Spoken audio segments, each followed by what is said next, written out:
subscribe my channel, subscribe my channel, subscribe my channel.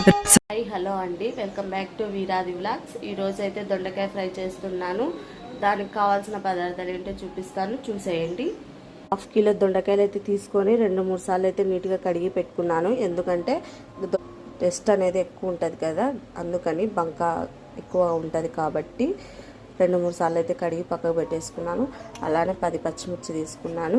3 Lavu size ఉల్లిపాయలు 3 తీసుకున్నాను. ఈ మొత్తం ఉల్లిపాయలు అలానే దొండకాయలు వచ్చేసి సన్నగా కట్ చేసుకుందాం. పచ్చిమిర్చి మొత్తం ఇలా చుంచేసుకొని మిక్సీకి అయితే పట్టుకుందాం. ఇప్పుడు చూడండి, దొండకాయలు అయితే సన్నగా కట్ చేసుకున్నాను కదా, అలానే వచ్చేసి ఉల్లిపాయలు కూడా సన్నగా కట్ చేసుకున్నాను. పచ్చిమిర్చి అయితే మిక్సీకి పట్టుకున్నాను. ఎక్కువ మెత్తగా పేస్ట్ లేకుండా కచ్చా పచ్చగా అయితే మిక్సీకి అయితే పట్టుకున్నాను. ఫస్ట్ అయితే ఇప్పుడు కడాయి పెట్టుకుని ఆయిల్ పోసుకుందాం. అయితే కడాయి పెట్టుకొని ఆయిల్ అయితే వేసుకుందాం. కొంచెం దీనికి ఆయిల్ ఎక్కువనే పడుతుంది, దొండకాయ ఫ్రై కాబట్టి ఆయిల్ ఎక్కువ పడుతుంది. ఇప్పుడైతే ఆయిల్ వేడెక్కింది, జీలకర్ర ఆవాలు అయితే వేసుకుందాం. అలానే ఎండుమిర్చి కూడా వేసేసుకుందాం. దొండకాయ ఫ్రైలో ఎక్కడ వాటర్ అనేది వాడడం లేదు, ఓన్లీ ఆయిల్లోనే మగ్గిచ్చేస్తున్నాను. ఇప్పుడైతే దొండకాయలు వేసుకుందాం. ఇప్పుడైతే దొండకాయలు కూడా వేసేసుకుందాం.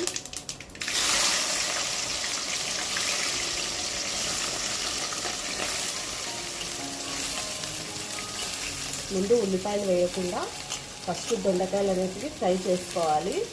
దొండకాయలు కొంచెం మగ్గిన తర్వాత ఉల్లిపాయలు అనేటివి వేసుకుంటే, ఉల్లిపాయలు ఎందుకంటే ఇవి మగ్గేలోపు అవి మాడిపోతాయి కాబట్టి ముందు దొండకాయలు అనేటివి వేయించుకుందాం. మొత్తం ఒకసారి అయితే కలిపేసుకుందాం. దీనికి కొంచెం ఆయిల్ ఎక్కువనే పడుతుంది. చాలామంది కారం వేసి దొండకాయ ఫ్రై చేస్తారు, కానీ నేను పచ్చిమిర్చితో చేస్తాను. ఒక్కసారి ఇలా కూడా తప్పకుండా ట్రై చేసి చూడండి, చాలా అంటే చాలా బాగుంటుంది. ఎక్కడే కానీ మూత పెట్టకూడదు. మూత పెడితే ఏమవుతుంది అంటే, మూత పెట్టడం వల్ల వాటర్ వస్తాయి కాబట్టి దొండకాయ ఫ్రై అనేది ఆవిరికి వాటర్ వస్తుంది కాబట్టి త్వరగా మగ్గదు. అందుకనేసి ఇలా మూత పెట్టకుండానే వేయించుకోవాలి. చాలా అంటే చాలా బాగుంటుంది. పిల్లప్పుడైతే మా అమ్మ వాళ్ళు ఏమనేవాళ్ళని, మేము కానీ మా అమ్మ వాళ్ళు కానీ ఏమనేవాళ్ళమంటే, దొండకాయ తింటే మతిమరుపు వస్తుంది అనేవాళ్ళు. కానీ దొండకాయ తినడం చాలా మంచిది. మా పిల్లలు దొండకాయ తిను అని చెప్తే మా పిల్లలు ఏమంటారంటే, దొండకాయ తింటే మతిమరుపు వస్తుందంట కదమ్మా అని అంటుంటారు. దొండకాయ అసలు తినరు. నిజంగా దొండకాయ చాలా మంచిది. మూత అనేది ఎక్కడ పెట్టకుండానే మగ్గించుకోవాలి. మధ్యలో కలుపుతూ ఉండాలి అప్పుడప్పుడు.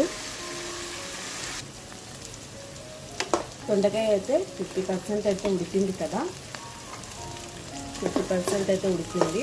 ఇప్పుడైతే ఉల్లిపాయలు వేసుకుందాం. ఇప్పుడు ఇలా ఉన్నప్పుడు ఉల్లిపాయలు వేసుకుంటే ఉల్లిపాయలు కూడా మగ్గిపోతాయి బాగా. కొంచెం ఉల్లిపాయలు ఎక్కువనే వేసుకోవాలి.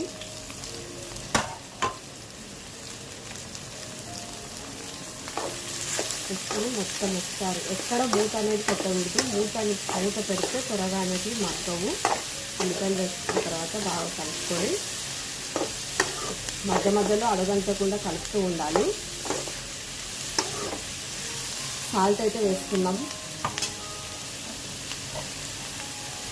రుచికి సరిపడినంత సాల్ట్ అయితే వేసుకున్నాం. సాల్ట్ కూడా వేసుకొని కలిపేసుకున్నాం ఒకటేసారి.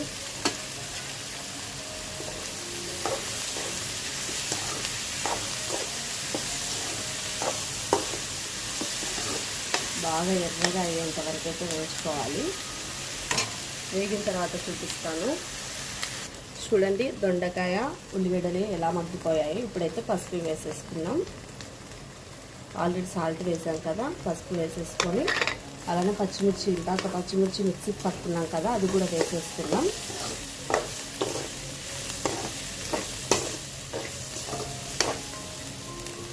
ఇలా దొండకాయ ఫ్రై పప్పు చారులకి కూడా, రసంలోకి చాలా అంటే చాలా బాగుంటుంది.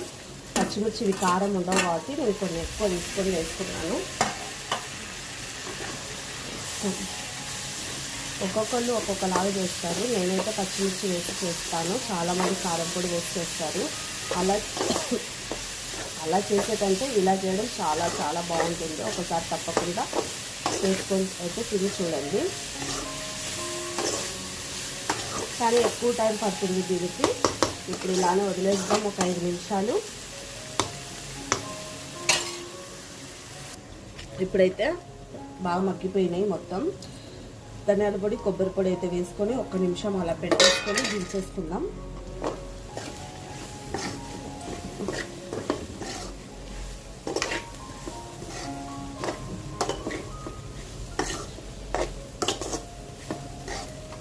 ఒక్క నిమిషం ఇలా పొయ్యి మీద ఉంచేసి స్టవ్ అయితే ఆఫ్ చేసుకుందాం.